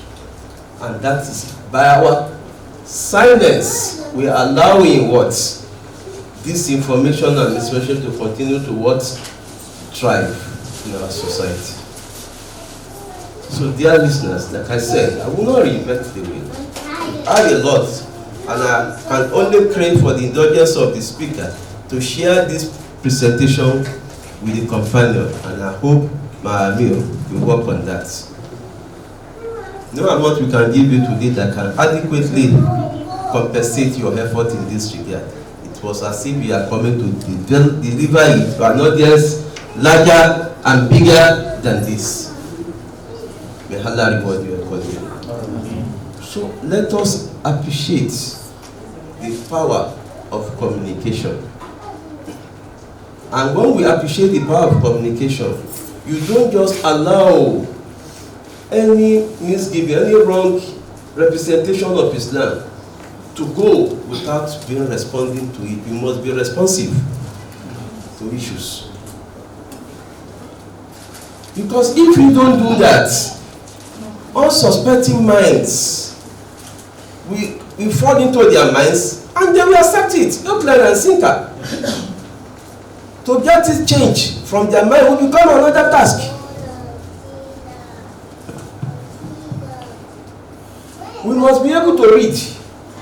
Most of us are lazy to read. We are only interested in pictorial and graphical somethings. But when it becomes something, and we wake up sometimes around 1 and look at it, it's 2 o'clock. Okay, let me see. Even if I will do that, maybe around 4 o'clock, I can use these 2 hours to start reading some things that I believe are very lengthy. And some will require some kind of response, my response, I will do. Then when I look at the time again, let me just put this aside, then move to another thing. We should not be tired. We should not be lazy to read. If we don't read those things, those who read, we elicit fast some information and pass it to our children, either in their schools or anywhere. And who is to blame? Blame ourselves. Everything should not be just pictures. They use pictures essentially to attract the children. So what the children even watch on the TV should be of paramount importance to us. Assalamu alaikum warahmatullahi wabarakatuh. Then he spoke about the need for us to continue to read. Reading is very important, but let me state one clear fact. The reading culture is dying. We are right here now. Where are we? The National Library, yeah? Did you see how it is? That's supposed to be the National Library. It's a sad development. Please, those who have some of their ears to tell them. I don't think the last time I came here it was even looking a little better than this. But when I saw this, I felt sad. I now confirm why we don't read. The FCT Library, you know the FCT Library? I've been in this town since 1989 for information, so I'm an old boy. The FCT Library is in Area 2. Area 2 shopping center, yeah? Yes. By the side. It has become primary healthcare. Yes. Inside the library, they are doing POS. They are doing POS inside the library. And nobody is saying anything. No government is saying anything. All other libraries in various districts, one we have in Usea, I don't know whether the house they have sold it or somebody has stolen the land. There's one in Jabi. It's just behind, I think, if you leave Gadua Market, if you're coming down, there's one junction there, there's a library there. If you go there, you see the grass that has grown in the place. So the reading culture in our society is going down, and it's not good for all of us. We must try to read. We must try to read. And you know, Oyibo, the way they are doing their things, they have now got an app. You just use the app like this on a book. It will be reading for you. That's where we have problems.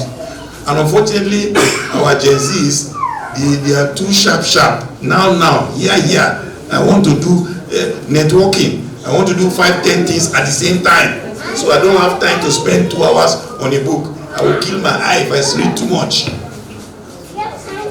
Reading does much more than just... Do you know that I read a research that writing with a biro is not just enough in writing. The way you do your R, your A, tells a message to your brain, and it makes you more active. Rather than doing PSQ. In other words, Weibo knows what he's doing when he gave us this. There's more to it. By the time research will come forth, it tells you that to write self is very important for you. Because your brain is making mathematics. Oh, this is how I'm going. And that's why they taught us how to write cursive and all that. People don't write anymore. Even if they write self, you will see they'll use small letter for beginning sentence. They will not put full stop, no comma, no nothing. If he's writing in a book like this, there's no paragraph, there's no margin line, there's nothing. He will just write, and no teacher is teaching them. So please, let us look at our children, see what they write, see what we can read. The Almighty Allah will bless us. Thank you. We want to take just 2 questions, one from the female side and then one from the male angle. I can see international Amira. Assalamu alaikum wa rahmatullahi wa barakatuh. We sincerely appreciate our lecturer of the day. He has really educated us extensively.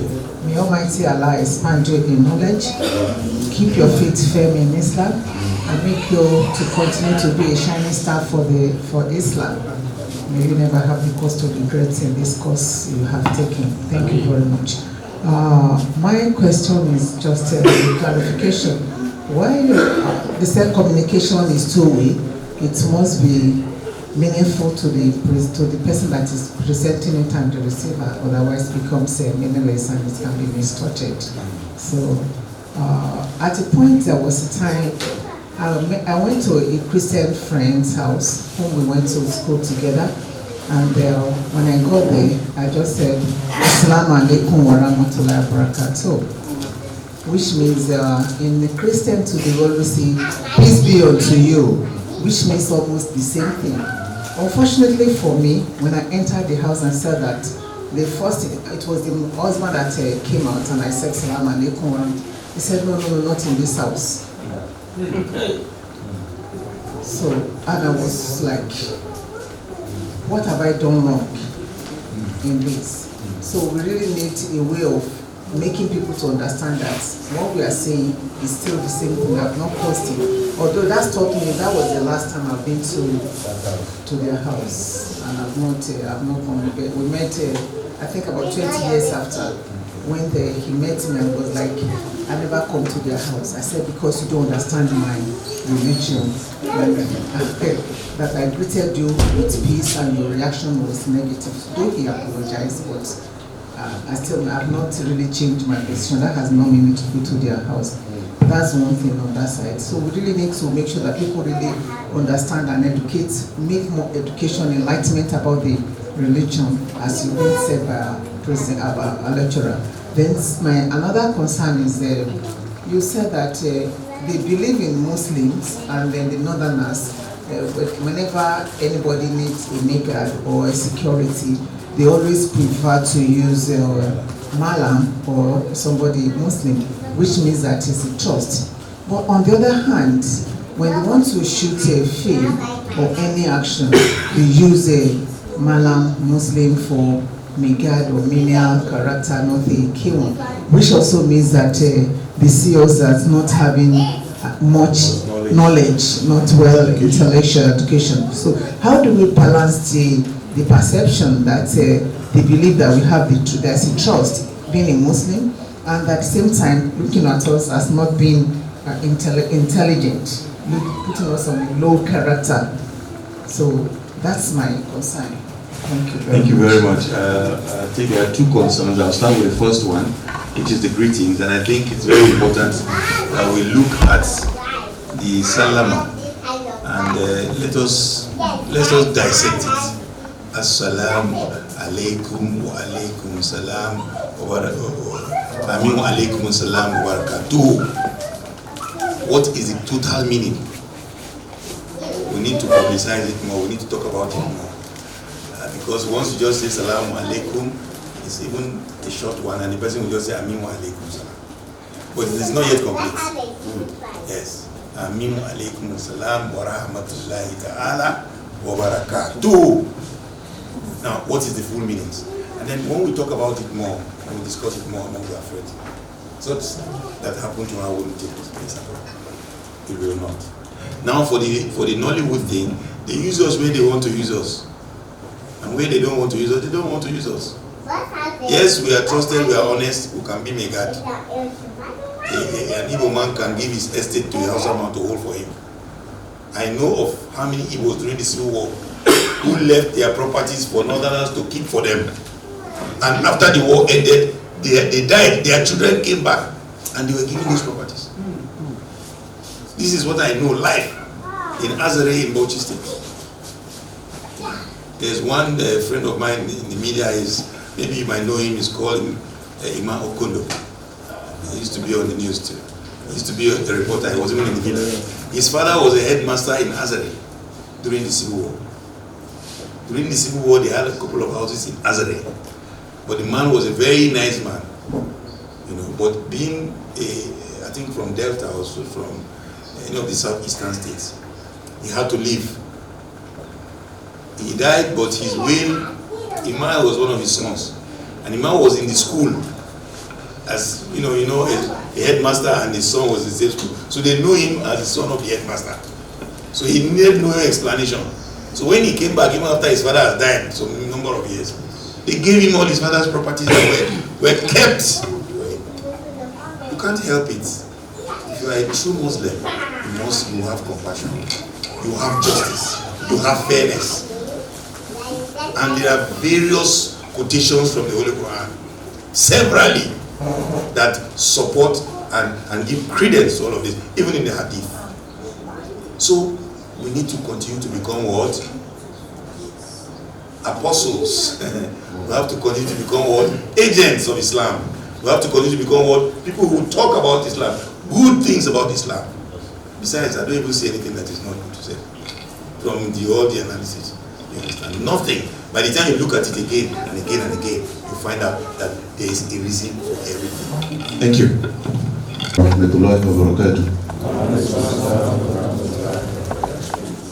May Allah subhanahu wa ta'ala bless all of us. May Allah bless the presenter, increase him in knowledge, and accept this as act of ibadah from him. Mine is a contribution on the issue of Assalamu alaikum in Islam. The reason I'm saying this is because of the contribution from one of our brothers here who said communication is important. Maybe the presenter would have mentioned something about that from the beginning while I was not here. I know the importance of communication, and I have to, inshallah, throw a light on this. Assalamu alaikum is a greeting in the Islam, inshallah. We all know that. But what is the position? The position is that the salam should be a greeting between the Muslims, not from a Muslim to a non-Muslim.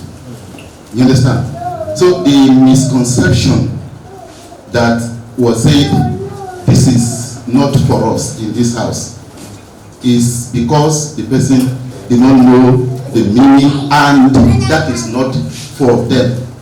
So Islamically, a Muslim is not supposed to extend Assalamu alaikum to a non-Muslim. From the love you have for the person, you may say, peace be unto you, according to the understanding of that person, and the person will respond, peace be unto you too, because that is what they understand. Not knowing that Assalamu alaikum is more comprehensive and more rewarding to the person you have extended it to. So now, according to the Prophet sallallahu alaihi wasallam, if you say Assalamu alaikum, you have 10 rewards. If you say Assalamu alaikum wa rahmatullah, you say you have 20 rewards. And if you continue to complete it, Assalamu alaikum wa rahmatullahi wa barakatuh, you have 30 rewards. So in your own interest, you choose what you want, the package of reward that you want. That is what you choose. To me, I prefer to choose the best one, which is the complete one. Assalamu alaikum wa rahmatullahi wa barakatuh. The same way to the response. If you respond halfway, somebody gives you a full package and you respond halfway, you have half reward. If somebody tells you Assalamu alaikum wa rahmatullahi wa barakatuh, you say wa alaikum assalam. You have just 10 rewards. But if you continue to complete it up to wa alaikum assalam wa rahmatullahi wa barakatuh, you have gotten your own full package of reward as well. May Allah subhanahu wa ta'ala make that easier for us. And there is a little misconception here. All the hadiths reported on Assalamu alaikum, there is no ta'ala. No ta'ala. So we should learn to extend the most appropriate one, which is Assalamu alaikum wa rahmatullahi wa barakatuh. And the response should be wa alaikum salamu wa rahmatullahi wa barakatuh. I'm sorry to say this again. I have a friend who normally answer Amun wa alaikum salam. Amun wa alaikum salam. Where is that from, please? Is it inclusion of a language to the Arabic script or what? Please, in Islam, everything has to be exact. Otherwise, we are losing everything. We don't have reward for that. So it's wa alaikum salam, not amun wa alaikum salam, as some people say it. I have a friend who normally answer that. Even when I try to correct him, he doesn't seem to understand that. May Allah subhanahu wa ta'ala have mercy on us. And Allah subhanahu wa ta'ala confirms this in the Quran, where he says, وَإِذَا حُيِّيتُمْ بِتَحِيَّةٍ فَحَيُّوا مِنْهَا أَوْ رُدُّوهَا أَوْ رُدُّوهَا. When you are greeting, greet with the best of it. And when you are responding, respond with the best of it or what is more than that. Understand? So if somebody tells you Assalamu alaikum, the best of response should be wa alaikum assalam wa rahmatullahi wa barakatuh. May Allah subhanahu wa ta'ala make that easier for us. And I have a question. When the presenter was, please, sorry, it's very simple. Concerning making correction on the social media, as we are all employed to do so. May Allah make it easy for us. Now, in trying to say that Jesus Christ, alayhi salam, is not dead, some Muslims believe is dead. What is the status of it? What is the status of his life? Is dead or still alive? Assalamu alaikum. Yes, that question, I'm sure we have a lot of erudite scholars here who bring their ideas up. One thing I want all of us to note is, as a communicator, we definitely have our own. That this bottle of water can be seen from more than how many people here? So many perspectives. And if you see it from so many perspectives, it's still the water. I am not saying you are wrong if you say the water has a cover that is blue, and because the other lady down there is wearing glasses, or my friend there is wearing glasses, and he sees this blue as black, I'll give him room for that. Now what I am trying to say is that let us try to see how we can do much of what is right, and let us leave the rest for the Almighty Allah. Let us try our best to do what is right, to say what is correct. But please, if we can't get it, please let us not judge ourselves. That's all, man. Because by the time you begin to judge someone, you begin to put the person on some kind of hot spot. There are cases where I saw people, they went to the mosque, and this guy was praying nafila, and the way he was doing his sujood, and the way he was raising his leg behind him, as if he wants to shoot somebody behind him. And then one imam was somewhere sitting down. He was waiting. When he finished his prayer, he went to him nicely. Nicely. That's what I'm trying to say. Wisdom. Wisdom. Oh, yeah, you did so well. It was very nice. Did a good nafila. However, this was the small mistake. You are saying it's small, but it's critical. So that he gets to appreciate it. We need to do that more in Islam, so that people will see us as not always having a cutlass. You didn't do it well, you are finished. You did it wrongly, you are sentenced. Do you understand? Allah will know. And I said it earlier. I said there are people. There was this hadith I can't remember perfectly well. I need somebody to correct me or help me. Somebody came into the mosque when the Prophet was, I think, praying or something, and he prayed, and the Prophet said, "This man he has seen that this man is going to heaven." But everybody knows that the man doesn't hardly pray. He doesn't do anything. He was a backbiter.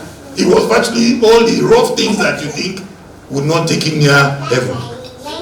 But the only thing that he was doing well was because he was fair to his family.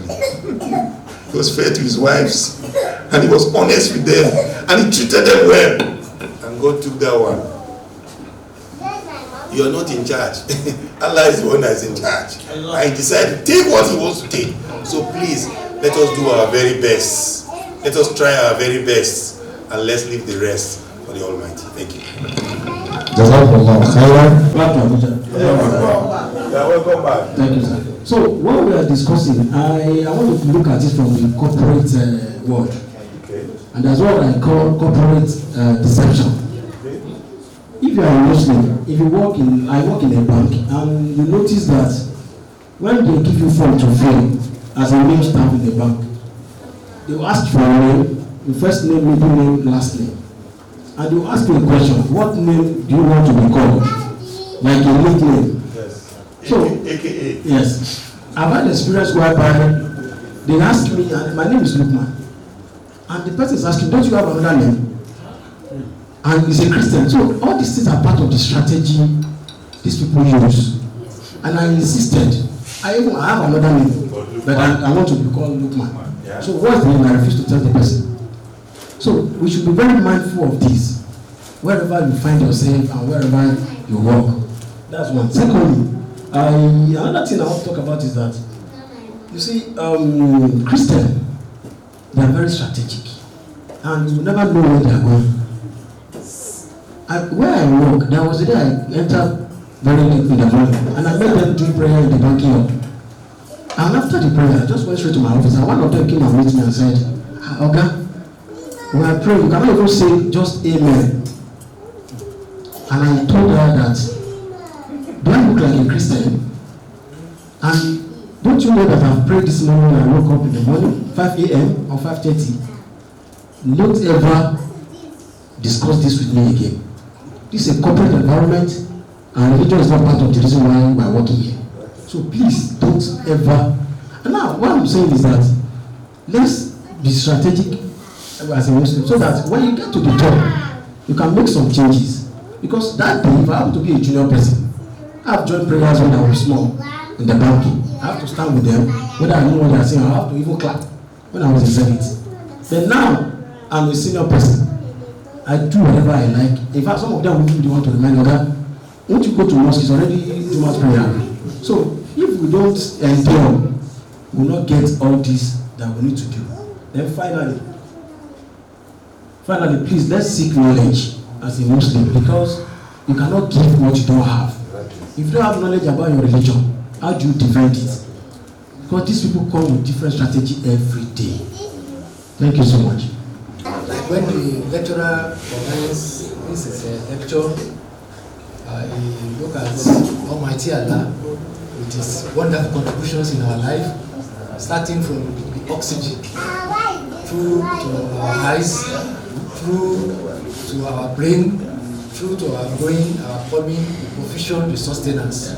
So he has actually come here today. He would not have actually been able to do anything without the permission of Almighty Allah, including all of us. So we thank Almighty Allah for giving us the opportunity, and the most benefit that we're actually getting from Allah is our being in this deen of Islam. That is one of the best things that Almighty Allah can give to any person. Any other gift is just secondary. So alhamdulillah, Rabbil Alamin. So we give thanks to our lecturer for clarity in the presentation. It's just as if we are in the classroom, starting from introduction or the value to different historical background of the hatred and case studies. So we are able to get to conclusion and the way forward. So it's very impactful. So thank you so much, and we pray that Almighty Allah will continue to increase you in knowledge, increase you in wisdom, and piety, give you long life, and continue to see you through in all your endeavor. There's some take-home that any one of us should not actually forget from this lecture. He repeated it, he started with it, and he repeated it.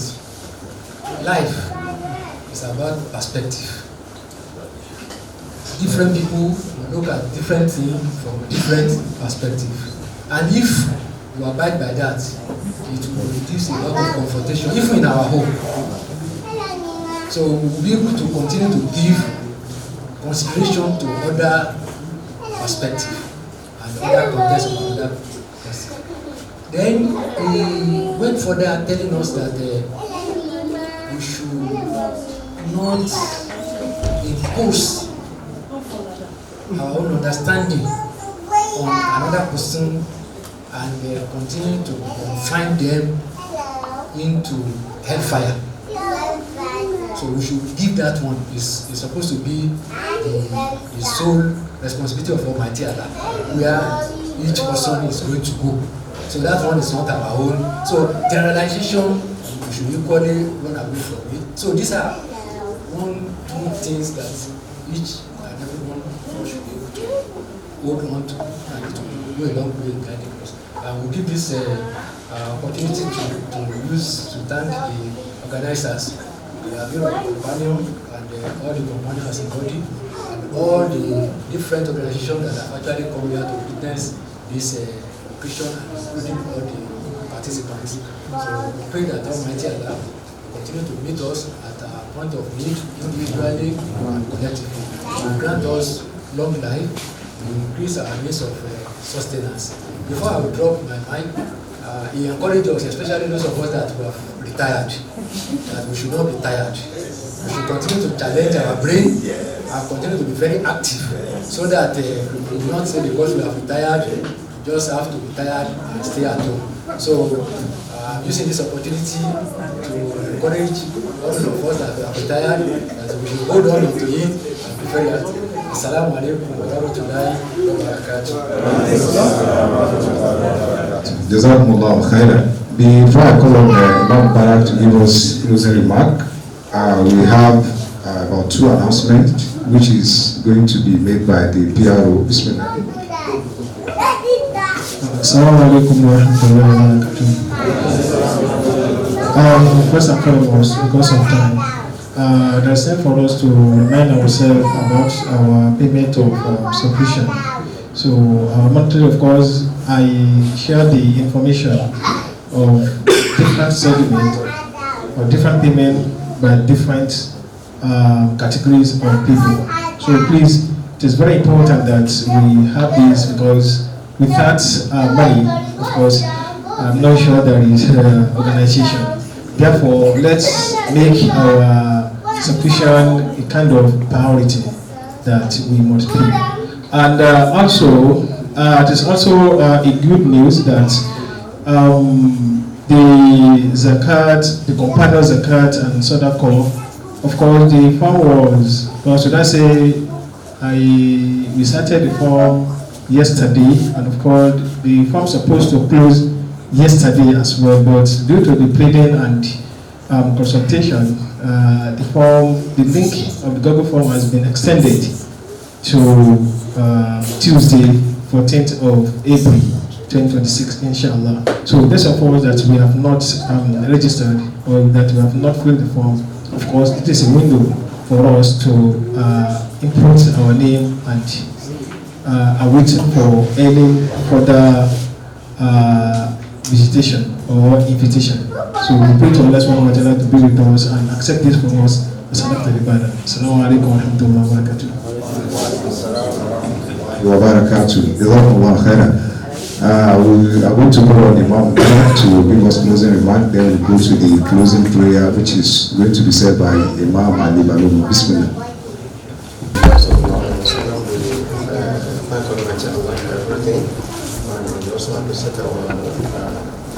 Father, for this very important work that he has done to us. We Almighty Allah continue to be with you and elevate you. We gained a lot from what you said earlier so far. Islam itself started just in a single room within 2-3 people. It extended to this level today through communication. If not communication, we have not, met Islam the way we are meeting it today. So, and that's what I used to tell people whenever I deliver lecture, that as you have had it from you to take it out, let it spread, get to the right channel. That is when it will spread all over everywhere in the world. So what we heard from you here today, so inshallah, we also ourselves will do the needful to take it out so that it will reach. So everybody, we want to Allah continue to reach you. And we want to bless our noble organization, which is Companion and Criterion, where intellectual and very, very valuable and with respect and knowledge, whoever it's coming from. So we want to continue to uphold this organization and give us the reward of whatever we are doing. And also, we appreciate you for wisdom. So we are being applied to pilot this organization. We want to continue to be with you. So اهدنا الصراط المستقيم صراط الذين أنعمت عليهم غير المغضوب عليهم ولا الضالين آمين آمين آمين سبحان ربك رب العزة عما يصفون والسلام على المرسلين والحمد لله رب العالمين. When we came to answer Allah, and on behalf of the companion led by Amir, Dr. Imam Saeed, and members, this is a small token in our appreciation, believing that inshallah, Allah that has everything will reward you for beyond this. And this inshallah, because you have inspired us, you have deposited in us what Allah has endowed you with. And we pray to Allah that He count it as Sadaqah Jariyah for you forever, so that as long as you live on the day of Qiyamah, you continue to be so to inshallah.